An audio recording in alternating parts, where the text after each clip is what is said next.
ਸਤਿ ਸ੍ਰੀ ਅਕਾਲ ਜੀ। ਤੁਸੀਂ ਵੇਖ ਰਹੇ ਹੋ ਅਜੀਤ ਵੈਬ ਟੀਵੀ। ਅਜੀਤ ਖਬਰਾਂ ਦੇ ਅੱਜ ਦੇ ਇਸ ਬੁਲੇਟਿਨ ਦੇ ਵਿੱਚ ਮੈਂ ਕਮਲਪ੍ਰੀਤ ਸਿੰਘ ਤੁਹਾਡਾ ਸਾਰਿਆਂ ਦਾ ਸਵਾਗਤ ਕਰਦਾ ਹਾਂ ਤੇ ਰੋਜ਼ਾਨਾ ਦੀ ਤਰ੍ਹਾਂ ਆਓ ਸਭ ਤੋਂ ਪਹਿਲਾਂ ਇੱਕ ਝਾਤ ਅੱਜ ਦੀਆਂ ਚੋਣਵੀਆਂ ਖਬਰਾਂ ਤੇ। ਅਰਵਿੰਦ ਕੇਜਰੀਵਾਲ ਨੇ ਬੰਨੇ ਸਿੱਧੂ ਦੀਆਂ ਤਾਰੀਫਾਂ ਦੇ ਪੁੱਲ। ਹਾਈ ਕੋਰਟ ਵੱਲੋਂ ਰਾਜਾ ਵੜਿੰਗ ਨੂੰ ਆਰਬਿਟ ਦੀਆਂ ਜ਼ਬਤ ਬੱਸਾਂ 1 ਘੰਟੇ ਦੇ ਅੰਦਰ ਛੱਡਣ ਦੇ ਦਿੱਤੇ ਆਦੇਸ਼। ਜਲੰਧਰ 'ਚ ਸਿੱਖਿਆ ਮੰਤਰੀ ਪ੍ਰਗਟ ਸਿੰਘ ਖਿਲਾਫ ਪ੍ਰਦਰਸ਼ਨ। ਸੁਖਜਿੰਦਰ ਸਿੰਘ ਰੰਧਾਵਾ ਨੇ ਕਿਹਾ ਪੁਲਿਸ ਡਿਊਟੀ ਦੌਰਾਨ ਅਨੁਸ਼ਾਸਨਹੀਨਤਾ ਸਹਿਨ ਨਹੀਂ ਹੋਵੇਗੀ। ਅਤੇ ਸ਼੍ਰੋਮਣੀ ਅਕਾਲੀ ਦਲ ਤੇ ਬਹੁਜਨ ਸਮਾਜ ਪਾਰਟੀ ਵੱਲੋਂ 2 ਸੀਟਾਂ ਦੀ ਅਦਲਾ ਬਦਲੀ। ਤੇ ਹੁਣ ਇਹਨਾਂ ਖਬਰਾਂ ਦਾ ਵਿਸਥਾਰ ਤੇ ਬਾਕੀ ਦੀਆਂ ਅਹਿਮ ਖਬਰਾਂ ਦੀ ਜਾਣਕਾਰੀ। ਆਮ ਆਦਮੀ ਪਾਰਟੀ ਦੇ ਕਨਵੀਨਰ ਤੇ ਦਿੱਲੀ ਦੇ ਮੁੱਖ ਮੰਤਰੀ ਅਰਵਿੰਦ ਕੇਜਰੀਵਾਲ ਨੇ ਅੱਜ ਅੰਮ੍ਰਿਤਸਰ ਵਿੱਚ ਅਧਿਆਪਕਾਂ ਸੰਬੰਧੀ ਵੱਡੇ ਐਲਾਨ ਕੀਤੇ।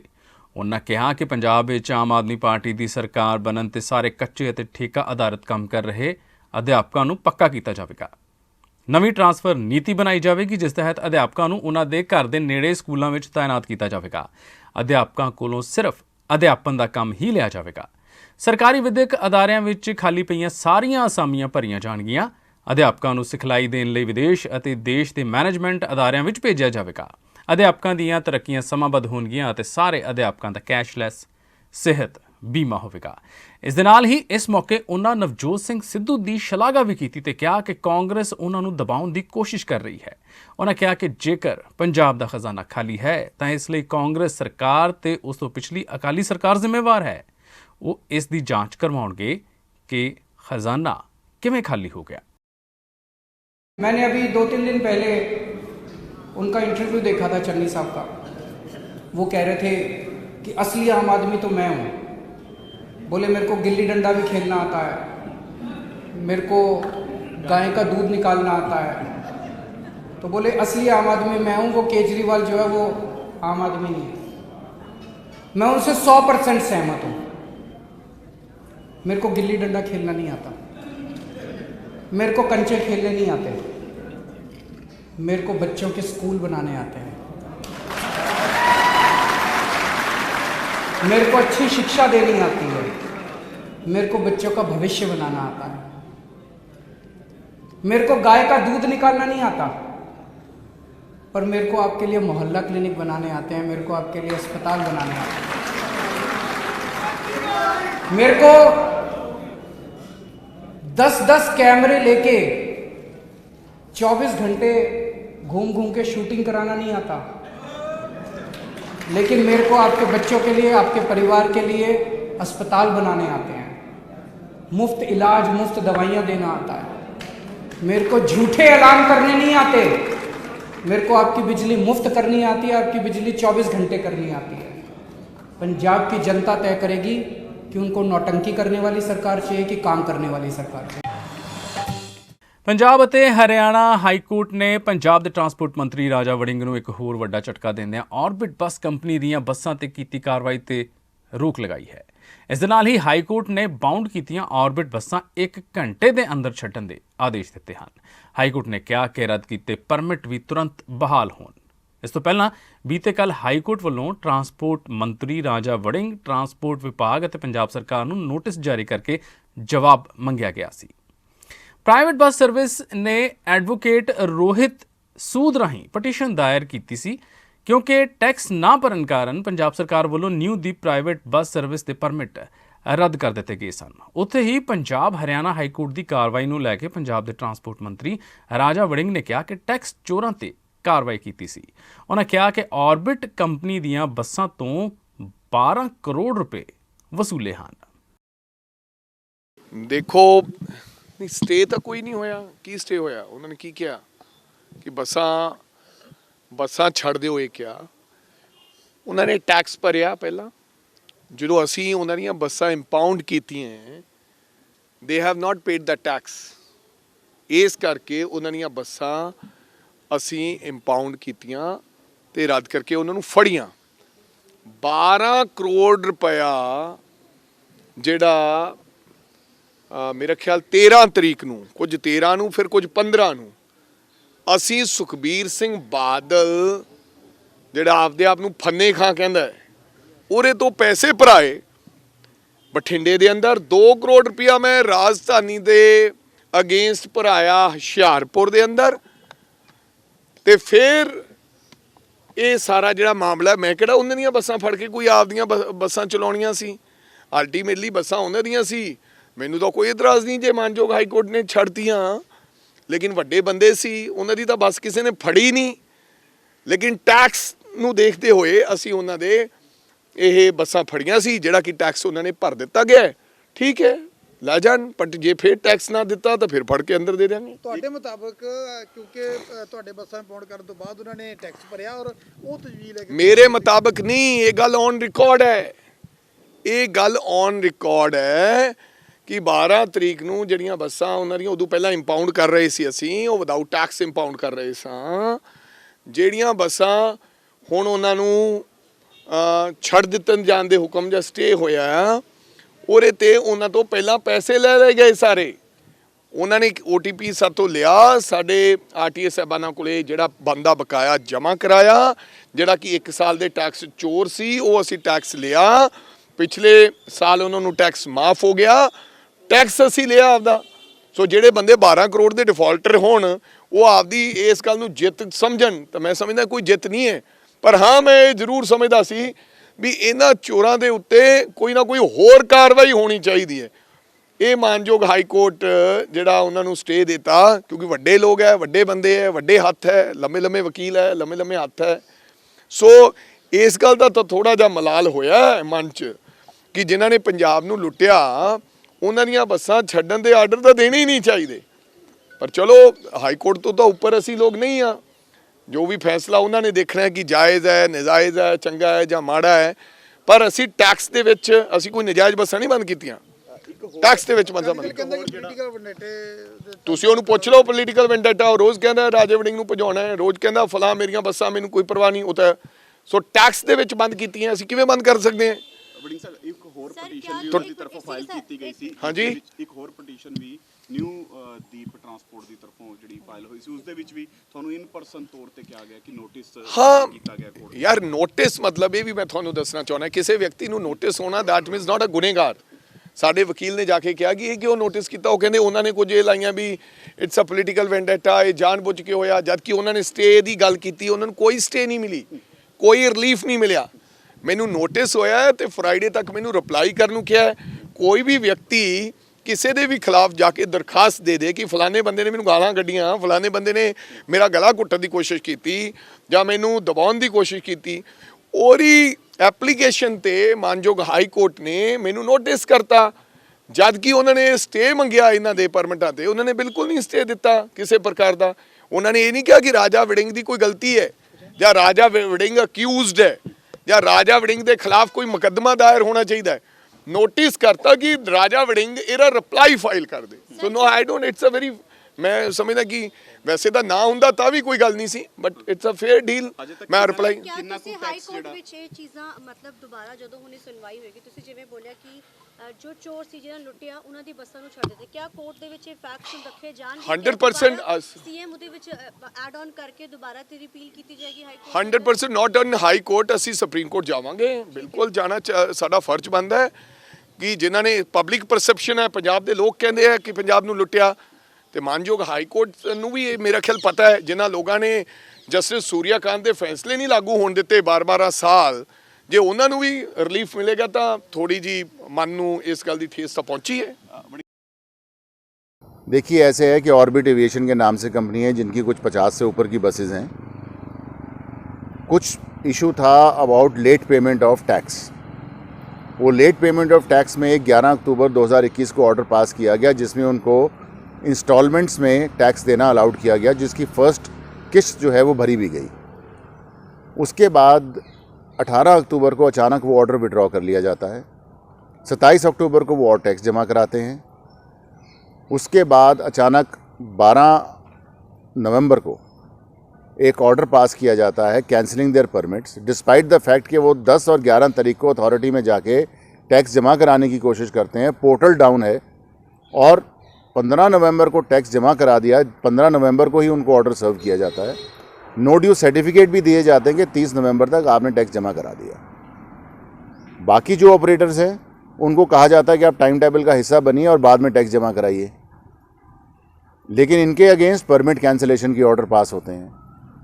तो यही मानना था, हमारा कहना था ये totally arbitrary exercise of power है, ये this is total witch hunt, और ये बिल्कुल इलीगल है। आप सिमिलरली सिचुएटेड पर्सन जिनके करोड़ों रुपए के टैक्सेस नहीं हैं, उनके खिलाफ तो कोई आप एक्शन नहीं ले रहे। और यहाँ तक इनका ख्याल है, इनका सवाल है, आप परमिट्स भी कैंसिल करते हैं और आप बसेस भी इम्पाउंड करते हैं, तो isolatedly why are you targeting one family? So anyway, high court ने सारा मसला सुनने के बाद 2 किस्म के इंटरिम ऑर्डर पास किए हैं। पहला कि जो परमिट रद्द किए गए थे वो बहाल किए गए हैं प्रोविजनली, और नंबर 2 ये कहा गया है कि जो भी बसें इम्पाउंड करी गई हैं या जब्त करी गई हैं उनको इमीडिएटली रिलीज़ किया जाए। कोई स्ट्रक्चर भी पास किए? कोई ऐसा स्ट्रक्चर्स नहीं है, but it's a strong order against the government. ठीक, थैंक यू सो मच। ਪਿਛਲੇ 26 ਦਿਨਾਂ ਤੋਂ ਬੱਸ ਅੱਡੇ ਦੀ ਪਾਣੀ ਵਾਲੀ ਟੈਂਕੀ ਉੱਪਰ ਤੇ ਹੇਠਾਂ ਲਗਾਤਾਰ ਮੋਰਚਾ ਲਾਈ ਬੈਠੇ ਬੀਐਡ ਟੈਟ ਪਾਸ ਬੇਰੁਜ਼ਗਾਰ ਅਧਿਆਪਕਾਂ ਨੇ ਸਿੱਖਿਆ ਮੰਤਰੀ ਪ੍ਰਗਟ ਸਿੰਘ ਦੇ ਘਰ ਦਾ ਅੱਜ ਫਿਰ ਘਿਰਾਓ ਕੀਤਾ। ਉਹਨਾਂ ਬੱਸ ਅੱਡੇ ਤੋਂ ਰੋਸ ਮਾਰਚ ਸ਼ੁਰੂ ਕੀਤਾ ਤੇ ਯੂਨੀਅਨ ਦੇ ਬੈਨਰ ਹੇਠ ਬੇਰੁਜ਼ਗਾਰ ਅਧਿਆਪਕ ਕਰੀਬ 2:30 ਵਜੇ ਸਿੱਖਿਆ ਮੰਤਰੀ ਪ੍ਰਗਟ ਸਿੰਘ ਦੇ ਘਰ ਜਾਣ ਲਈ ਬੱਸ ਅੱਡੇ ਤੋਂ ਸਰਕਾਰ ਵਿਰੋਧੀ ਨਾਅਰੇਬਾਜ਼ੀ ਕਰਦੇ ਹੋਏ ਰਵਾਨਾ ਹੋਏ। ਇਸ ਦੌਰਾਨ ਪੁਲਿਸ ਨੇ ਉਹਨਾਂ ਨੂੰ ਰੋਕਣ ਲਈ ਬੈਰੀਕੇਡ ਲਗਾਏ, ਜਿਨ੍ਹਾਂ ਨੂੰ ਤੋੜਨ ਦੀ ਕੋਸ਼ਿਸ਼ ਅਧਿਆਪਕਾਂ ਵੱਲੋਂ ਕੀਤੀ ਗਈ। ਇਸ ਦੌਰਾਨ ਪੁਲਿਸ ਨਾਲ ਅਧਿਆਪਕਾਂ ਦੀ ਝੜਪ ਵੀ ਹੋਈ। ਬਹੁਤ ਮਾੜੀ ਹਰਕਤ ਹੈ ਪੰਜਾਬ ਸਰਕਾਰ ਦੀ, ਜੋ ਬੇਰੁਜ਼ਗਾਰ ਟੀਚਰਾਂ ਨਾਲ ਇਦਾਂ ਦਾ ਸਲੂਕ ਕਰ ਰਹੇ ਆ। ਅਸੀਂ ਪਹਿਲਾਂ ਹੀ ਮਰ ਚੁੱਕੇ ਹਾਂ, ਸਾਡੇ ਨਾਲ ਲਾਰੇ ਤੇ ਲਾਰਾ, ਅਸੀਂ ਓਵਰਏਜ ਹੋਣ ਵਾਲੇ ਆ, ਸਾਡੀ ਜ਼ਿੰਦਗੀ ਰੋਲ ਕੇ ਰੱਖਤੀ ਇਹਨਾਂ ਸਰਕਾਰਾਂ ਨੇ। ਕਾਂਗਰਸ ਸਰਕਾਰ ਮਹਾ ਘਟੀਆ ਸਰਕਾਰ, ਅੱਜ ਤੋਂ ਬਾਅਦ ਇਹਨਾਂ ਮੁਰਦਾਬਾਦ। ਸਰ ਦੇਖ ਲਓ ਤੁਹਾਡੇ ਸਾਹਮਣੇ ਹੈ, ਪ੍ਰੋਟੈਸਟ ਕਰਨਾ ਸਭ ਦਾ ਅਧਿਕਾਰ ਹੈ। ਇਹਨਾਂ ਨੇ ਸਾਨੂੰ ਕੋਠੀ ਤੱਕ ਪਹੁੰਚਣ ਤੋਂ ਦੂਰ ਪਹਿਲੇ ਹੀ ਰੋਕ ਲਿਆ। ਪਾਣੀ ਦੀਆਂ ਮੁਸ਼ਾਰਾਂ ਤੱਕ ਦਾ ਪ੍ਰਬੰਧ ਕੀਤਾ ਹੋਇਆ ਹੈ। ਸਾਡਾ ਇੱਕ ਸਾਥੀ ਨੂੰ 1 ਮਹੀਨਾ ਹੋ ਗਿਆ ਬੈਠੇ ਨੂੰ, ਮਰਨ ਵਰਤ ਤੇ ਬੈਠੇ ਹੋਏ ਨੇ, ਬਟ ਹਲੇ ਵੀ ਇਹਨਾਂ ਦੇ ਸਿਰ ਤੇ ਜੂ ਨਹੀਂ ਸਿਰਕੀ। ਪ੍ਰਗਟ ਸਿੰਘ ਸਿਰਫ ਦਿੱਲੀ ਦੇ ਗੇੜਿਆਂ ਤੱਕ ਸੀਮਤ ਨੇ, ਜਾਂ ਕਾਂਗਰਸ ਸਰਕਾਰ ਸਿਰਫ ਆਪਣੇ ਨੂਹਾਂ ਪੁੱਤਾਂ ਤੇ ਜਮਾਈਆਂ ਨੂੰ ਨੌਕਰੀਆਂ ਦੇਣ ਤੱਕ ਸੀਮਤ ਹੈ, ਬਟ ਆਮ ਵਰਗ, ਪੜ੍ਹਿਆ ਲਿਖਿਆ ਵਰਗ ਜਿਹੜਾ ਕਿ ਇੱਕ ਨੇਸ਼ਨ ਮਿਲ ਰਿਹਾ, ਉਹਨਾਂ ਦਾ ਇਹਨਾਂ ਵੱਲ ਕੋਈ ਧਿਆਨ ਨਹੀਂ ਹੈਗਾ। मैडम एक चीज़ और देखने जा रही है कि महिला पुलिस कर्मियों की जी की बहुत कमी है, जिस कारण जो पुरुष जो कांस्टेबल ने वो महिलावां नूं ਸਰ ਅਸੀਂ ਇਹਨਾਂ ਨੂੰ ਐਡਵਾਂਸ ਇਨਫੋਰਮੇਸ਼ਨ ਦਿੱਤੀ ਸੀ ਕਿ ਜੇ ਸਾਨੂੰ ਰੋਕਣਾ ਤਾਂ ਤੁਹਾਡੇ ਫੀਮੇਲ ਕਾਂਸਟੇਬਲ ਹੋਣੇ ਚਾਹੀਦੇ ਨੇ, ਬਟ ਇਹ ਹਰ ਵਾਰ ਇਹ ਬਹਾਨਾ ਲਾ ਦਿੰਦੇ ਨੇ ਸਾਡੇ ਕੋਲ ਫੀਮੇਲ ਕਾਂਸਟੇਬਲ ਦੀ ਗਿਣਤੀ ਘੱਟ ਹੈ, ਅਸੀਂ ਤੁਹਾਨੂੰ ਇਸ ਤਰੀਕੇ ਨਾਲ ਹੀ ਰੋਕਣਾ ਹੈ।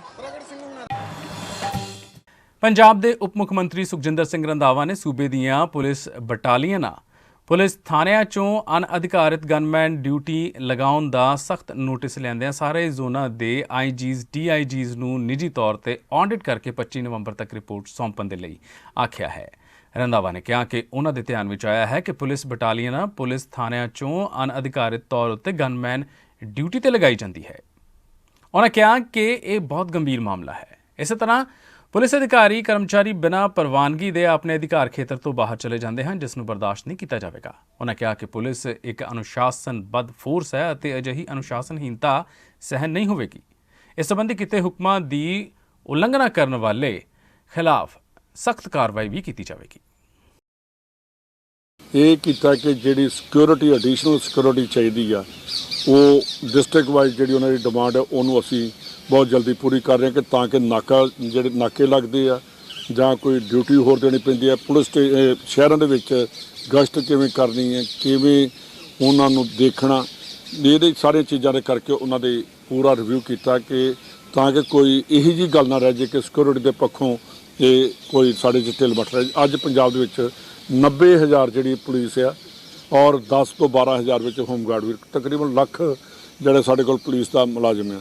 ਤਾਂ ਉਹਨਾਂ ਸਾਰਿਆਂ ਦੀ ਕਾਊਂਟਿੰਗ ਕਰਕੇ ਉਹਨਾਂ ਨੂੰ ਕਹਿ ਕੇ ਇਹਨਾਂ ਨੂੰ ਦੇ ਦਿਓ। ਦੂਸਰੀ ਜਿਹੜੀ ਸਭ ਤੋਂ ਵੱਡੀ ਗੱਲ ਕੀਤੀ ਹੈ ਕਿ ਕੋਈ ਵੀ ਪੁਲਿਸ ਸਟੇਸ਼ਨ, ਕੋਈ ਐਸਐਸਪੀ, ਕੋਈ ਐਸਐਚਓ ਆਪਣੇ ਆਪ ਕਿਸੇ ਨੂੰ ਕੋਈ ਗਨਮੈਨ ਨਹੀਂ ਦੇਗਾ। ਇਹ ਜੇ ਕੋਈ ਗਨਮੈਨ ਮਿਲਣਗੇ, ਕਿਸੇ ਦੀ ਸਿਕਿਉਰਿਟੀ ਕਰਨੀ ਆ, ਉਹ ਸਟੇਟ ਲੈਵਲ 'ਤੇ ਉਹਨਾਂ ਦੀ ਸਿਕਿਉਰਿਟੀ ਕੀਤੀ ਜਾਏਗੀ। ਦੂਸਰਾ ਇਹ ਕੀਤਾ ਕਿ ਜਿਵੇਂ ਇਹਨਾਂ ਦਾ BOI ਵਿੰਗ ਵੱਖਰਾ, ਇਸੇ ਤਰ੍ਹਾਂ ਹੀ ਜਿਹੜੇ ਇੰਟੈਲੀਜੈਂਸ ਸਾਰੇ ਵਿੰਗ ਜਿਹੜੇ ਵੱਖਰੇ ਨੇ, ਉਹਦੇ 'ਚ ਇਹ ਕੀਤਾ ਕਿ ਇੱਕ ਸਿਕਿਉਰਿਟੀ ਵਿੰਗ ਤੇ ਟੋਟਲ ਇੱਕ ਡੈਡੀਕੇਟਡ ਜਿਹੜਾ ਵਿੰਗ ਜਿਹੜਾ ਉਹਨੂੰ ਕੀਤਾ ਜਾਏ। ਉੱਥੋਂ ਉਹ ਜਿਹੜੇ ਬੰਦੇ ਜਿਹੜੇ ਉਹ ਲੋਕਾਂ ਜਿਹੜੇ ਪ੍ਰੋਟੈਕਟੀ ਨੇ ਉਹਨਾਂ ਨੂੰ ਸਿਕਿਉਰਿਟੀ ਉੱਥੋਂ ਪ੍ਰੋਵਾਈਡ ਕਰਵਾਈ ਜਾਏ, ਕਿ ਤਾਂ ਕਿ ਇਹ ਨਾ ਹੋਵੇ ਕਿ ਪੁਲਿਸ ਸਟੇਸ਼ਨ ਖਾਲੀ ਰਹਿਣ ਤੇ ਉਹਨਾਂ ਦੇ ਪਿੰਡਾਂ ਦੇ ਵਿੱਚ ਜਾਂ ਕਿਤੇ ਹੋਰਨਾਂ ਵਿੱਚ ਉਹ ਕੀਤੇ ਜਾਣ।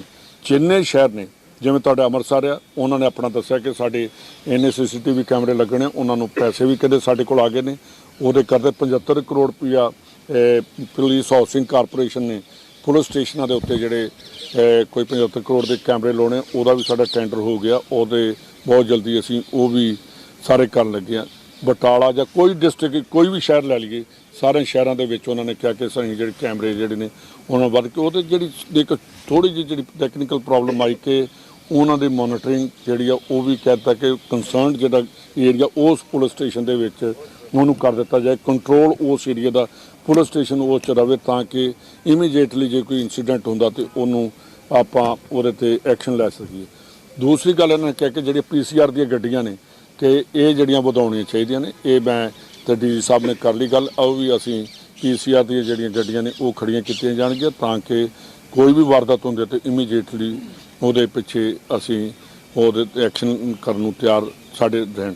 ਦੂਸਰੀ ਜਿਹੜੀ ਪਾਕਿਸਤਾਨ ਔਰ ਬਾਰਡਰ ਦੀ ਗੱਲ ਜੇ ਕਰੀਏ ਕਿ ਉੱਥੋਂ ਅੱਜ ਵੀ ਅਸਲਾ ਜਾਂ ਹੈਰਨ ਜਾਂ ਡਰੋਨ ਇਹਦੇ ਬਾਰੇ ਵੀ ਬੜੀ ਖੁੱਲ੍ਹ ਕੇ ਵਿਚਾਰ ਵਟਾਂਦਰਾ ਹੋਇਆ ਤੇ ਉਹਨਾਂ ਨੂੰ ਇਹ ਕਿਹਾ ਕਿ ਤੁਸੀਂ ਵੱਧ ਤੋਂ ਵੱਧ ਜਿਹੜੀ ਹੈ ਕਿ ਇੰਟੈਲੀਜੈਂਸ ਵੀ ਜਿਹੜੀ ਹੈ ਪਿੰਡਾਂ ਦੇ ਵਿੱਚ ਕੀਤੀ ਜਾਏ, ਕਿਉਂਕਿ ਹੁਣ ਧੁੰਦ ਪੈਣ ਲੱਗ ਪੈਣੀ ਆ, ਉਹਦੇ ਬਾਅਦ ਠੰਡ ਵੀ ਆ ਜਾਣੀ ਆ।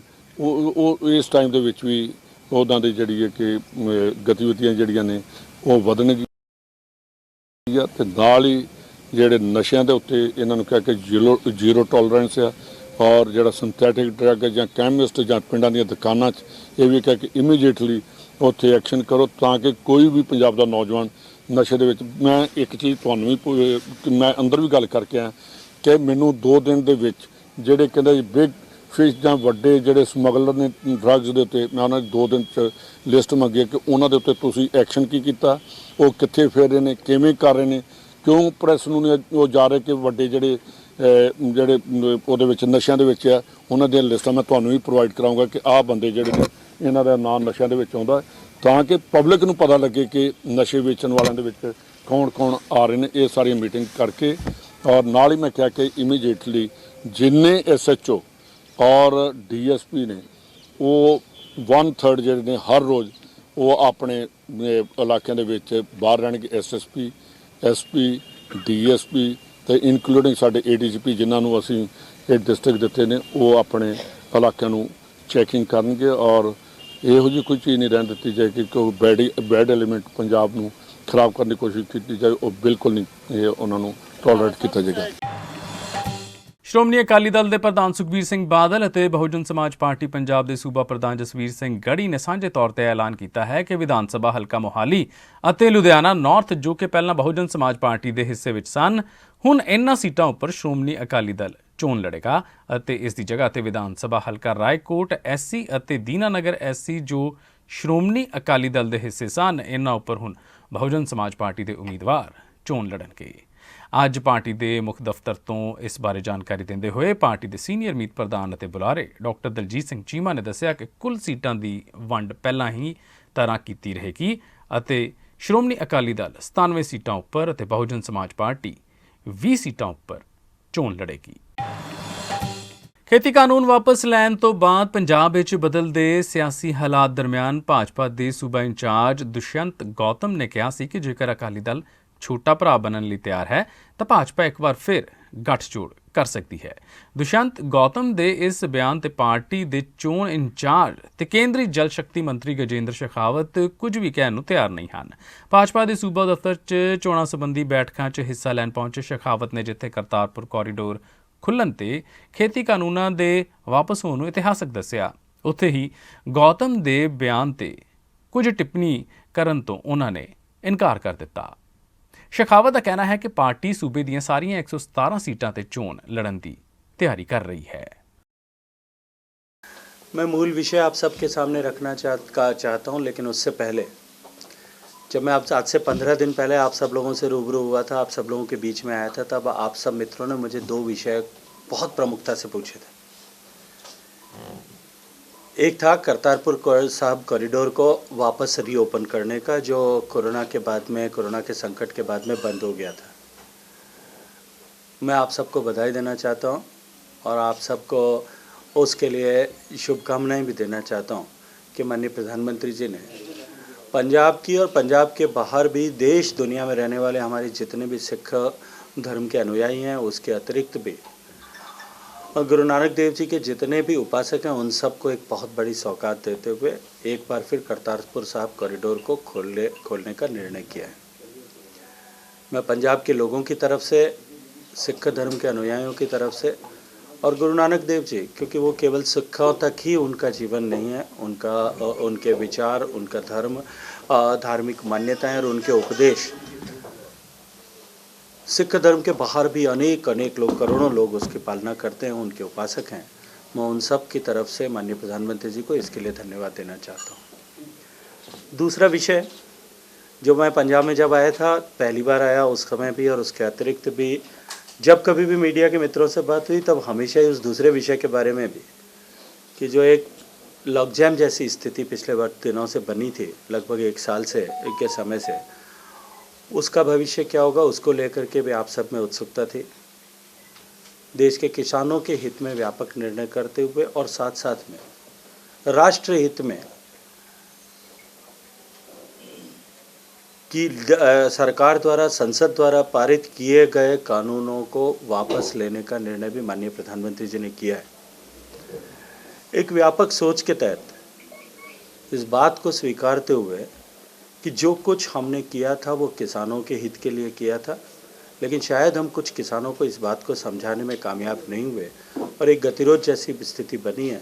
गतिरोध समाप्त हो, हम फिर नए सिरे से शुरुआत करें, नए सिरे से प्रयास करें, काम करें। माननीय प्रधानमंत्री जी ने उन तीनों किसान कानूनों या कृषि कानूनों को रिपील करने का सरकार ने जो निर्णय लिया है उसकी अपनी एक संवैधानिक प्रक्रिया है, उस प्रक्रिया के बाद ही वो रिपील हो पाएंगे, लेकिन सरकार ने इस बात का निर्णय लिया है। इसकी सूचना भी देश को माननीय प्रधानमंत्री जी ने खुद दी थी। आप सभी लोग मित्र उसके भविष्य को लेकर के भी, जब मैं पिछली बार आप सबके बीच में आया था तब आप सब लोगों ने प्रश्न किए थे, मैं इन दोनों विषयों को आपके सामने रखना चाहता था।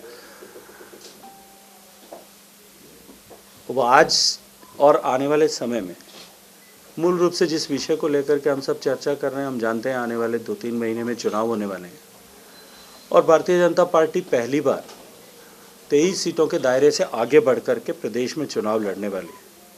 इसलिए भारतीय जनता पार्टी के संगठन का विस्तार हो, संगठन और अधिक प्रभावी तरीके से धरातल पर काम कर सके, हमारे मूल संगठन और साथ साथ में काम करने वाले हमारे मोर्चे और अनुषांगिक संगठन जो हैं उनका विस्तार भी नीचे तक हो, उसके लिए हम सब लोग जो है 2 दिन के लिए प्रवास मैंने यहाँ तय किया। हम सब लोग मिल बैठ करके संगठन के विभिन्न जिलों से आए हुए प्रतिनिधियों से, जिलाध्यक्षों से, मंडल अध्यक्षों से, मोर्चों के प्रभारियों से हम सब चर्चा कर रहे हैं और संगठनिक ताकत को किस तरह से बढ़ाया जा सकता है, क्योंकि भारतीय जनता पार्टी केवल जो है वो चुनाव लड़ने के लिए ही संगठन क्रिएट करना ऐसा नहीं, हम वर्ष पर्यंत जो है सक्रिय रह कर के समाज के बीच में समाज के विषयों पर कैसे काम कर सकें, इस दृष्टिकोण से काम करती है। संगठन की ताकत को और अधिक बढ़ाने के लिए हम सब किस तरह से काम कर सकते हैं, आने वाले समय में क्या योजनाएं होंगी, काम होगी, इस सब के ऊपर विचार विमर्श के लिए हम सब लोग यहाँ एकत्रित हुए। दिल्ली सिख गुरुद्वारा मैनेजमेंट कमेटी ਦੇ ਪ੍ਰਧਾਨ ਮਨਜਿੰਦਰ ਸਿੰਘ ਸਿਰਸਾ ਵੱਲੋਂ ਕਿਹਾ ਗਿਆ ਹੈ ਕਿ ਕੰਗਨਾ ਰਣੌਤ ਲਗਾਤਾਰ ਸਿੱਖਾਂ ਦੀਆਂ ਭਾਵਨਾਵਾਂ ਨੂੰ ਠੇਸ ਪਹੁੰਚਾ ਰਹੀ ਹੈ ਅਤੇ ਉਸ ਨੂੰ ਆਉਣ ਵਾਲੇ ਦਿਨਾਂ ਵਿੱਚ ਜੇਲ੍ਹ ਵੀ ਜਾਣਾ ਪਵੇਗਾ। ਕੰਗਨਾ ਰਣੌਤ ਦੇਸ਼ ਦੀ ਆਜ਼ਾਦੀ ਦੇ ਖਿਲਾਫ, ਸਿੱਖਾਂ ਦੇ ਖਿਲਾਫ, ਕਿਸਾਨਾਂ ਦੇ ਖਿਲਾਫ, ਕਿਸਾਨਾਂ ਦੀਆਂ ਮਾਤਾਵਾਂ ਦੇ ਖਿਲਾਫ ਭੱਦੀ ਭਾਸ਼ਾ ਦੀ ਵਰਤੋਂ ਕਰਨ ਦੇ ਤਹਿਤ ਅੱਜ ਮੁੰਬਈ ਪੁਲਿਸ ਨੇ ਵੱਖ-ਵੱਖ ਧਾਰਾਵਾਂ ਤਹਿਤ ਉਸ 'ਤੇ ਮਾਮਲਾ ਦਰਜ ਕੀਤਾ ਹੈ। ਉਹਨਾਂ ਦਾ ਕਹਿਣਾ ਹੈ ਕਿ ਕੰਗਨਾ ਰਣੌਤ ਨੂੰ ਨਿਰੰਤਰ ਸਮਝਾਇਆ ਗਿਆ ਤੇ ਉਸ ਦੇ ਮਾਤਾ ਪਿਤਾ ਨੂੰ ਵੀ ਸਮਝਾਇਆ ਗਿਆ ਪਰ ਉਹ ਨਹੀਂ ਸਮਝੀ। ਮਨਜਿੰਦਰ ਸਿੰਘ ਸਿਰਸਾ ਦਾ ਕਹਿਣਾ ਹੈ ਕਿ ਅਸੀਂ ਨਹੀਂ ਚਾਹੁੰਦੇ ਸੀ ਕਿ ਕਿਸੇ ਵੀ ਔਰਤ ਦੇ ਖਿਲਾਫ ਅਜਿਹੀ ਕਾਰਵਾਈ ਹੋਵੇ ਪਰ ਕੰਗਨਾ ਰਣੌਤ ਨੇ ਸਾਨੂੰ मजबूर किया है। खार पुलिस स्टेशन में गए थे मैं, सरदार सर्वजीत सिंह विर्क जी और सरदार गुरदेव सिंह जी और बीबी रंजीत कौर जी। हमने जाके वहाँ के गृह मंत्री से भी मुलाकात करी थी, हमने उनको सब तथ्यों से अवगत कराया। वहाँ के joint commissioner of police, additional commissioner of police, deputy commissioner of police और वहाँ के सीनियर इंस्पेक्टर सबसे तथ्य दिए और आज उन्होंने हमें सुबह बताया कि वो मुकदमे के लिए आदमी भेजे, वो दर्ज कर रहे हैं। और आज उन्होंने मलार पुलिस, वहीं उस पुलिस स्टेशन खार पुलिस स्टेशन के अंदर FIR नंबर 725/2021 जो कि सेक्शन 295A के तहत मुकदमा आज उन्होंने दर्ज किया है। आज बार बार समझाने के बावजूद भी जब कंगना रनौत नहीं मानी तो हम मजबूरन होकर हमें ये कार्रवाई करनी पड़ी। हमने वीडियो के माध्यम से उसके माता पिता जी से भी आग्रह किया था कि आपको अपने बच्ची को समझाना चाहिए, या तो ये नशे करती है या मानसिक तौर पर इसका संतुलन बिगड़ा हुआ है, तो भी इसका अच्छे डॉक्टर से इलाज कराओ, अस्पताल में भेजो। और अगर जानबूझकर ये ऐसा जहर फैला रही है जिससे कम्युनल हेट हो, एक दूसरे के धर्म के प्रति बुरा बोलकर, तो पुलिस को इसको जेल भेजना चाहिए। हमें उम्मीद है कि पुलिस अब इसको अरेस्ट कराकर इसका मेंटल बैलेंस देखे, अगर वाकई इसको साइकेट्रिस्ट जस्ट है तो इसको हॉस्पिटल दाखिल कराए, नहीं तो इसको जेल भेजें। लेकिन ये कानूनी कार्रवाई जो है अगला भी हो, उसके लिए भी हम वहाँ की सरकार को कहेंगे और वहाँ की पुलिस को भी कहेंगे। ਜ਼ਿਲ੍ਹਾ ਹੁਸ਼ਿਆਰਪੁਰ ਦੇ ਕਸਬਾ ਕੋਟ ਫਤੂਹੀ ਵਿਖੇ ਸ਼੍ਰੋਮਣੀ ਅਕਾਲੀ ਦਲ ਬਾਦਲ ਤੇ ਬਸਪਾ ਦੇ ਹਲਕਾ ਚੱਬੇਵਾਲ ਤੋਂ ਸਾਂਝੇ ਉਮੀਦਵਾਰ ਸਰਦਾਰ ਸੋਹਣ ਸਿੰਘ ਠੰਡਲ ਦੇ ਹੱਕ ਵਿੱਚ ਸੁਖਬੀਰ ਸਿੰਘ ਬਾਦਲ ਪ੍ਰਚਾਰ ਕਰਨ ਪਹੁੰਚੇ। ਇਸ ਦੌਰਾਨ ਆਪਣੇ ਵਿਚਾਰ ਸਾਂਝੇ ਕਰਦਿਆਂ ਉਹਨਾਂ ਕਿਹਾ ਕਿ ਅਸੀਂ ਪਾਰਟੀ ਵੱਲੋਂ 13 ਨੁਕਾਤੀ ਪ੍ਰੋਗਰਾਮ ਲਿਆਂਦਾ ਹੈ, ਜੋ ਕਿ ਬੜੀ ਸੋਚ ਸਮਝ ਕੇ ਲਿਆਂਦਾ ਗਿਆ ਹੈ, ਜਿਸ ਵਿੱਚ ਸਭ ਤੋਂ ਪਹਿਲਾਂ ਅਕਾਲੀ ਬਸਪਾ ਸਰਕਾਰ ਆਉਣ ਤੇ ਪਹਿਲੇ ਮਹੀਨੇ ਕੈਂਪ ਲਗਾ ਕੇ ਸਾਰਿਆਂ ਦੇ ਨੀਲੇ ਕਾਰਡ ਬਣਾਏ ਜਾਣਗੇ। ਗਰੀਬ ਔਰਤਾਂ ਲਈ ਮਾਤਾ ਖੀਵੀ ਰਸੋਈ ਸਕੀਮ ਤਹਿਤ ਹਰੇਕ ਨੀਲਾ ਕਾਰਡ ਧਾਰਕ ਪਰਿਵਾਰ ਦੀ ਮੁਖੀ ਔਰਤ ਦੇ ਖਾਤੇ ਵਿੱਚ 2000 ਰੁਪਏ ਹਰ ਮਹੀਨੇ ਪਾਏ ਜਾਣਗੇ। ਸਾਰਿਆਂ ਵਰਗਾਂ ਦੇ ਲਈ ਪਹਿਲੇ 400 ਯੂਨਿਟ ਤੱਕ ਬਿਜਲੀ ਮੁਫਤ ਹੋਵੇਗੀ। ਇਸ ਦੇ ਨਾਲ ਹੀ ਉਹਨਾਂ ਵਿਰੋਧੀ ਧਿਰ ਤੇ ਵਰਦਿਆਂ ਕਿਹਾ ਕਿ ਜਿਨ੍ਹਾਂ ਨੇ ਤੁਹਾਡੇ ਤੇ ਪਰਚੇ ਕੀਤੇ ਹਨ, ਸਰਕਾਰ ਬਣਨ ਤੇ ਉਹ ਪਹਿਲੇ ਹਫ਼ਤੇ ਵਿੱਚ ਹੀ ਅੰਦਰ ਜਾਣਗੇ। ਤੇ ਅਸੀਂ ਹੁਣ 13 ਨੁਕਾਤੀ ਪ੍ਰੋਗਰਾਮ ਲਿਆਂਦਾ, ਬੜੀ ਸੋਚ ਸਮਝ ਕੇ ਲਿਆਂਦਾ, ਕਿਵੇਂ ਪੂਰਾ ਹੋਊਗਾ ਸਾਰਾ ਸਮਝ ਕੇ ਲਿਆਂਦਾ। ਸਭ ਤੋਂ ਪਹਿਲੇ ਜਿਵੇਂ ਠੰਡੂ ਸਾਹਿਬ ਨੇ ਕਿਹਾ, ਪਹਿਲੇ ਮਹੀਨੇ ਕੈਂਪ ਲਾ ਕੇ ਸਾਰਿਆਂ ਦੇ ਨੀਲੇ ਕਾਰਡ ਬਣਾਏ ਜਾਣਗੇ, ਕੋਈ ਚਿੰਤਾ ਨਾ ਕਰੋ। 2000 ਰੁਪਇਆ ਮਹੀਨਾ ਹਰ ਨੀਲੇ ਕਾਰਡ ਪਰਿਵਾਰ ਦੀ ਔਰਤ, ਜੇ ਪਰਿਵਾਰ ਦਾ ਨੀਲਾ ਕਾਰਡ ਹੈ ਉਹਦੀ ਮੁੱਖ ਔਰਤ ਨੂੰ 2000 ਰੁਪਇਆ ਮਹੀਨਾ ਘਰੇ ਉਹਦੇ ਖਾਤੇ ਚ ਆਇਆ ਕਰੂਗਾ। ਪਹਿਲੇ 400 ਯੂਨਿਟ ਸਾਰਿਆਂ ਵਾਸਤੇ ਮੁਫਤ ਹੋਣਗੇ, ਬਿੱਲ ਉਹ ਦਿੱਤੇ ਆ। ਅਸੀਂ ਇੰਸ਼ੋਰੈਂਸ ਕੰਪਨੀ ਨਾਲ ਡਾਇਰੈਕਟ ਪ੍ਰੀਮੀਅਮ ਅਸੀਂ ਪੇ ਕਰਾਂਗੇ, ਪੰਜਾਬ ਸਰਕਾਰ ਤੁਹਾਡਾ 10 ਲੱਖ ਰੁਪਏ ਦਾ ਇੰਸ਼ੋਰੈਂਸ ਕਾਰਡ ਬਣ ਜਾਊਗਾ। ਕਿਸੇ ਵੀ ਪ੍ਰਾਈਵੇਟ ਹਸਪਤਾਲ ਜਾ ਕੇ ਜਾਂ ਸਰਕਾਰੀ ਜਾ ਕੇ ਇਕੱਲਾ ਕਾਰਡ ਦਿਖਾਉਣਾ ਹੈ, ਉਹ ਨੰਬਰ ਤੁਹਾਡਾ ਨੋਟ ਕਰ ਲੈਣਗੇ। 10 ਲੱਖ ਰੁਪਏ ਤੱਕ ਦਵਾਈਆਂ, ਆਪਰੇਸ਼ਨ, ਸਾਰਾ ਕੁਝ ਅਸੀਂ ਕਰਾਂਗੇ। ਸਾਡਾ ਅਸੀਂ ਇੰਸ਼ੋਰੈਂਸ ਕੰਪਨੀ ਪੰਜਾਬ ਸਰਕਾਰ ਦੇਖੂਗੀ, ਤੁਹਾਨੂੰ ਦੇਣ ਦੀ ਲੋੜ ਨਹੀਂ ਹੈ। 25000 ਆਬਾਦੀ ਦੇ ਅੰਦਰ ਇੱਕ 5000 ਬੱਚੇ ਦਾ ਵੱਡਾ ਸਕੂਲ, ਮੈਗਾ ਸਕੂਲ ਬਣਾਇਆ ਜਾਊਗਾ, ਜਿੱਥੇ ਟੀਚਰਾਂ ਦੇ ਮਕਾਨ ਵੀ ਵਿੱਚ ਹੀ ਹੋਣਗੇ, ਉੱਥੇ ਬਾਹਰ ਵੀ ਜਾ ਸਕਦੇ ਕਿ ਜਿੰਨੇ ਵੀ ਪ੍ਰਾਈਵੇਟ ਤੇ ਵੱਡੀ ਯੂਨੀਵਰਸਿਟੀਆਂ ਜਾਂ ਸਰਕਾਰੀ ਯੂਨੀਵਰਸਿਟੀਆਂ 33% ਸੀਟਾਂ ਸਰਕਾਰੀ ਸਕੂਲ ਦੇ ਪੜ੍ਹੇ ਹੋਏ ਬੱਚਿਆਂ ਵਾਸਤੇ ਰਿਜ਼ਰਵ ਕੀਤੀਆਂ ਜਾਣਗੀਆਂ। ਤੇ ਉਹ ਜਿਹੜੀਆਂ 33% ਸੀਟਾਂ ਉਹਦਾ ਪੈਸਾ ਵੀ ਪੰਜਾਬ ਸਰਕਾਰ ਉਹਨਾਂ ਨੂੰ ਦਊਗੀ ਯੂਨੀਵਰਸਿਟੀ ਨੂੰ। 50% ਗ੍ਰੈਜੂਏਸ਼ਨ ਲੜਕੀਆਂ ਵਾਸਤੇ ਹੋਊਗੀ, ਨੌਕਰੀਆਂ ਲੜਕੀਆਂ ਵਾਸਤੇ। 10,000 ਤਾਂ ਮੈਂ ਲੜਕੀਆਂ ਪੁਲਿਸ ਭਰਤੀ ਕਰਨੀ ਹੈ। तो इस करके मैं आई बेनती करना चाहना, श्रोमणी अकाली दल बहुजन समाज पार्टी आ गठजोड़ बड़ा पंजाब के फायदे का गठजोड़ है। मेरिट ते थोड़े चलना बेनती करना है। मेरिट तो देखो, कांग्रेस, आम आदमी आ सारे बाहर ले जिवें अंग्रेजा ने अपने ने हमला करके लुटिया सी, इन्हां दा कोई लगाव पंजाब नाल नहीं है जो अपना श्रोमणी अकाली दल ते बीएसपी दा। इस करके ठंडल साहब थोड़े इलाके के सेवादार बेनती करता है, इन्होंने जिताओ, क्योंकि ठंडल साहब जब तक ये ता सरकार बनूगी।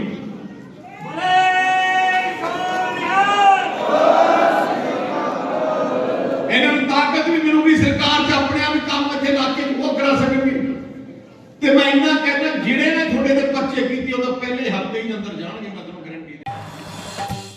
ਪਿਛਲੇ ਸਾਲ ਜੂਨ ਵਿੱਚ ਗਲਵਾਨ ਘਾਟੀ ਵਿੱਚ ਚੀਨ ਦੇ ਵਹਿਸ਼ੀਆਨਾ ਹਮਲਿਆਂ ਵਿਰੁੱਧ ਮੋਰਚੇ ਤੋਂ ਅਗਵਾਈ ਕਰਨ ਵਾਲੇ 16 ਬਿਹਾਰ ਰੈਜੀਮੈਂਟ ਦੇ ਕਮਾਂਡਿੰਗ ਅਫਸਰ ਕਰਨਲ ਬਿਕਮਲਾ ਸੰਤੋਸ਼ ਬਾਬੂ ਨੂੰ ਅੱਜ ਰਾਸ਼ਟਰਪਤੀ ਰਾਮਨਾਥ ਕੋਵਿੰਦ ਵੱਲੋਂ ਮਰਨ ਉਪਰੰਤ ਮਹਾਵੀਰ ਚੱਕਰ ਦੇ ਨਾਲ ਸਨਮਾਨਿਤ ਕੀਤਾ ਗਿਆ। 4 ਹੋਰ ਸੈਨਿਕਾਂ ਨਾਇਬ ਸੂਬੇਦਾਰ ਨੁਦੂਰਾਮ ਸੋਰੇਨ, ਹੌਲਦਾਰ ਕੇ ਪਲਾਨੀ, ਨਾਇਕ ਦੀਪਕ ਸਿੰਘ ਅਤੇ ਸਿਪਾਹੀ ਗੁਰਤੇਜ ਸਿੰਘ ਨੂੰ ਮਰਨ ਉਪਰੰਤ ਵੀਰ ਚੱਕਰ ਦਿੱਤਾ ਗਿਆ ਹੈ। ਨਾਇਬ ਸੋਰੇਨ ਦੀ ਪਤਨੀ ਲక్ష్ਮੀ ਮਨੀ ਸੋਰੇਨ, ਹੌਲਦਾਰ ਪਲਾਨੀ ਦੀ ਪਤਨੀ ਵਨਾਤੀ ਦੇਵੀ ਅਤੇ ਨਾਇਕ ਦੀਪਕ ਸਿੰਘ ਦੀ ਪਤਨੀ ਰੇਖਾ ਸਿੰਘ ਨੇ ਰਾਸ਼ਟਰਪਤੀ ਤੋਂ ਪੁਰਸਕਾਰ ਪ੍ਰਾਪਤ ਕੀਤੇ। ਸਿਪਾਹੀ ਗੁਰਤੇਜ ਸਿੰਘ ਦੀ ਮਾਤਾ ਪ੍ਰਕਾਸ਼ ਕੌਰ ਅਤੇ ਪਿਤਾ ਵਿਰਸਾ ਸਿੰਘ ਨੇ ਰਾਸ਼ਟਰਪਤੀ ਤੋਂ ਵੀਰ ਚੱਕਰ ਪ੍ਰਾਪਤ ਕੀਤਾ। ਰਾਸ਼ਟਰਪਤੀ ਭਵਨ ਵਿੱਚ ਹੋਏ ਇਸ ਸਮਾਰੋਹ ਵਿੱਚ ਕਈ ਹੋਰ ਹਥਿਆਰਬੰਦ ਬਲਾਂ ਦੇ ਜਵਾਨਾਂ ਨੂੰ ਵੀ ਸਨਮਾਨਿਤ ਕੀਤਾ ਗਿਆ। ਜਲੰਧਰ ਦੇ ਸੂਚੀ ਪਿੰਡ ਦੇ ਕੋਲ ਸਪੇਅਰ ਪਾਰਟ ਦੀ ਦੁਕਾਨ ਤੋਂ 4 ਅਣਪਛਾਤੇ ਨੌਜਵਾਨਾਂ ਨੇ ਗਨ ਪੁਆਇੰਟ ਤੇ ਦੁਕਾਨ ਦੇ ਮਾਲਕ ਤੋਂ 20,000 ਰੁਪਏ ਦੀ ਨਗਦੀ ਲੁੱਟੀ ਤੇ ਮੌਕੇ ਤੋਂ ਹੀ ਫਰਾਰ ਹੋ ਗਏ।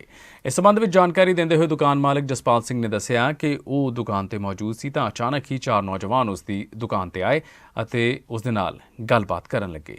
ਉਸ ਤੋਂ ਬਾਅਦ ਪਿਸਤੌਲ ਦਿਖਾ ਕੇ ਉਸ ਕੋਲੋਂ 20,000 ਦੀ ਨਕਦੀ ਖੋਹ ਕੇ ਫਰਾਰ ਹੋ ਗਏ। ਇਸ ਤੋਂ ਬਾਅਦ ਦੁਕਾਨ ਮਾਲਕ ਨੇ ਇਸ ਦੀ ਜਾਣਕਾਰੀ ਥਾਣਾ ਰਾਮਾ ਮੰਡੀ ਦੀ ਪੁਲਿਸ ਨੂੰ ਦਿੱਤੀ, ਜਿਸ ਤੋਂ ਬਾਅਦ ਪੁਲਿਸ ਮਾਮਲੇ ਦੀ ਜਾਂਚ ਕਰ ਰਹੀ ਹੈ। ਇਹ ਸੁੱਚੀ ਪਿੰਡ ਜਸਪਾਲ ਸਿੰਘ ਹੈਗਾ, ਉਹਦਾ ਸਪੇਅਰ ਪਾਰਟ ਦਾ ਅਵਤਾਰ ਸਪੇਅਰ ਪਾਰਟ ਦਾ ਦੁਕਾਨ ਹੈਗੀ ਆ। ਕੋਈ 7 ਵਜੇ ਦੇ ਕਰੀਬ ਉੱਥੇ 4 ਕੁ ਜਣੇ ਜਿਹੜੇ ਆਏ ਸੀਗੇ ਤੇ ਉਹਨਾਂ ਨੇ ਗਨ ਪੁਆਇੰਟ ਦੇ ਉੱਤੇ ਕਹਿੰਦੇ ਸੀ ਇਹਨਾਂ ਕੋਲ ਕੋਈ 20,000 ਰੁਪਏ ਦੀ ਗੱਲੇ ਦੇ ਵਿੱਚ ਪਿਆ ਸੀਗਾ ਤੇ ਉਹ ਲੈ ਗਏ। ਜਿਹਦੇ ਸੰਬੰਧ ਵਿੱਚ ਅਸੀਂ ਜਸਪਾਲ ਸਿੰਘ ਦੀ ਸਟੇਟਮੈਂਟ ਤੇ ਐਫਆਈਆਰ ਰਜਿਸਟਰ ਕਰ ਦਿੱਤੇ ਆ ਤੇ ਅਸੀਂ ਬਕਾਇਦਾ ਇਲਾਕੇ ਦੇ ਸੀਸੀਟੀਵੀ ਵਗੈਰਾ ਹੋਰ ਟੈਕਨੀਕਲੀ ਐਕਸਪੈਕਟ ਆ ਜਿਹੜੇ ਉਹ ਸਾਰੇ ਦੇਖ ਕੇ ਤੇ ਅਸੀਂ ਕਰ ਰਹੇ ਹਾਂ ਜੀ। ਸਰ ਹੁਣ ਤੱਕ ਕੋਈ ਕੜੀ ਕੁਝ ਆਈ ਸਾਹਮਣੇ ਕੌਣ ਇਹ ਹਲੇ ਇਨਵੈਸਟੀਗੇਸ਼ਨ ਕੀ ਦੱਸ ਰਹੇ ਕਿ ਥੋੜੇ ਦਿਨ ਪਹਿਲਾਂ ਵੀ ਉੱਥੇ ਫਾਇਰਿੰਗ ਹੋਈ ਸੀ। ਇਹ ਕੋਈ ਇਨਵੈਸਟੀਗੇਸ਼ਨ ਦਾ ਪਾਰਟ ਆ, ਜਦੋਂ ਵੀ ਕੋਈ ਜਿਹੜਾ ਇਸ ਕੇਸ ਦੇ ਸੰਬੰਧੀ ਨਵਾਂ ਕਲੂ ਆਊਗਾ ਉਹ ਤੁਹਾਨੂੰ ਦੱਸ ਦਿੱਤਾ ਜਾਏਗਾ। ਅੱਜ ਮੌਕੇ ਤੇ ਆਏ ਹੋ ਟੀਚਰਸ ਜਿਹੜੇ ਨੇ ਅੱਗੇ ਤੇ ਇਸ ਦੇ ਨਾਲ ਹੀ ਅਜੀਤ ਖਬਰਾਂ ਦਾ ਅੱਜ ਦਾ ਇਹ ਬੁਲੇਟਿਨ ਇੱਥੇ ਹੀ ਖਤਮ ਹੁੰਦਾ ਹੈ। ਕੱਲ ਤੁਹਾਡੀ ਖਿਦਮਤ ਦੇ ਵਿੱਚ ਤਾਜ਼ਾ ਤਰੀਨ ਖਬਰਾਂ ਦਾ ਇੱਕ ਹੋਰ ਬੁਲੇਟਿਨ ਲੈ ਕੇ ਅਸੀਂ ਫਿਰ ਹਾਜ਼ਰ ਹੋਵਾਂਗੇ। ਤਦ ਤੱਕ ਦੇ ਲਈ ਤੁਸੀਂ ਵੇਖਦੇ ਰਹੋ ਅਜੀਤ ਵੈਬ ਟੀਵੀ। ਦੇਸ਼ ਦੁਨੀਆ ਦੀਆਂ ਤਾਜ਼ਾ ਖਬਰਾਂ ਦੇ ਲਈ ਹੁਣੇ ਪਲੇ ਸਟੋਰ ਤੋਂ ਡਾਊਨਲੋਡ ਕਰੋ ਪੰਜਾਬ ਦੀ ਆਵਾਜ਼ ਅਜੀਤ ਨਿਊਜ਼ ਐਪ। ਹੁਣ ਤੁਹਾਡਾ ਆਪਣਾ ਅਜੀਤ ਹਰ ਸੋਸ਼ਲ ਮੀਡੀਆ ਪਲੇਟਫਾਰਮ ਦੇ ਉੱਤੇ ਉਪਲਬਧ ਹੈ। ਫੇਸਬੁੱਕ ਦੇ ਉੱਤੇ ਹੁਣੇ ਲਾਈਕ ਤੇ ਫੋਲੋ ਕਰੋ ਅਜੀਤ ਦਾ ਅਫੀਸ਼ੀਅਲ ਪੇਜ ਡੇਲੀ ਅਜੀਤ, ਤੇ ਹਾਂ ਨਾਲ ਹੀ ਦੋਸਤਾਂ ਨੂੰ ਪੇਜ ਲਾਈਕ ਕਰਨ ਦੇ ਲਈ ਇਨਵਾਈਟ ਕਰਨਾ ਨਾ ਭੁੱਲਣਾ। ਇੰਨਾ ਹੀ ਨਹੀਂ, ਹਿੰਦੀ ਦੇ ਵਿੱਚ ਖਬਰਾਂ ਵਾਸਤੇ ਲਾਈਕ ਤੇ ਫੋਲੋ ਕਰੋ ਸਾਡਾ ਫੇਸਬੁੱਕ ਪੇਜ ਅਜੀਤ ਸਮਾਚਾਰ ਹਿੰਦੀ। YouTube ਦੇ ਉੱਤੇ ਵੀਡੀਓ ਖਬਰਾਂ ਦੇਖਣ ਦੇ ਲਈ ਹੁਣੇ ਸਬਸਕ੍ਰਾਈਬ ਕਰੋ ਅਜੀਤ ਦਾ official YouTube channel Ajit web TV. ਤੁਹਾਡਾ ਆਪਣਾ ਅਜੀਤ ਹੁਣ ਟਵਿੱਟਰ ਤੇ ਇੰਸਟਾਗ੍ਰਾਮ ਦੇ ਉੱਤੇ ਵੀ ਉਪਲਬਧ ਹੈ। ਟਵਿੱਟਰ ਦੇ ਉੱਤੇ ਖਬਰਾਂ ਦੇ ਲਈ ਫੋਲੋ ਕਰੋ ਡੇਲੀ ਅਜੀਤ, ਤੇ ਇੰਸਟਾਗ੍ਰਾਮ ਦੇ ਉੱਤੇ ਖਬਰਾਂ ਦੇ ਨਾਲ ਵੀਡੀਓ ਦੇਖਣ ਦੇ ਲਈ ਫੋਲੋ ਕਰੋ ਬਲੂ ਟਿਕ ਵਾਲਾ ਸਾਡਾ ਅਫੀਸ਼ੀਅਲ ਚੈਨਲ ਡੇਲੀ ਅਜੀਤ। ਇੰਨਾ ਹੀ ਨਹੀਂ, ਅਜੀਤ ਦੇ ਵੀਡੀਓ ਹੁਣ ਤੁਸੀਂ ਐਪਲ ਟੀਵੀ ਦੇ ਉੱਤੇ ਵੀ ਵੇਖ ਸਕਦੇ ਹੋ, ਤੇ ਨਾਲ ਹੀ ਅਜੀਤ ਅਖਬਾਰ ਦਾ ਡਿਜੀਟਲ ਐਡੀਸ਼ਨ ਪੜ੍ਹਨ ਦੇ ਲਈ ਡਾਊਨਲੋਡ ਕਰੋ ਅਜੀਤ ਈ-ਪੇਪਰ ਐਪ। ਤੁਹਾਡਾ ਆਪਣਾ ਭਰੋਸੇਯੋਗ ਚੈਨਲ, ਤੁਹਾਡੀ ਆਪਣੀ ਆਵਾਜ਼, ਪੰਜਾਬ ਦੀ ਆਵਾਜ਼ ਅਜੀਤ।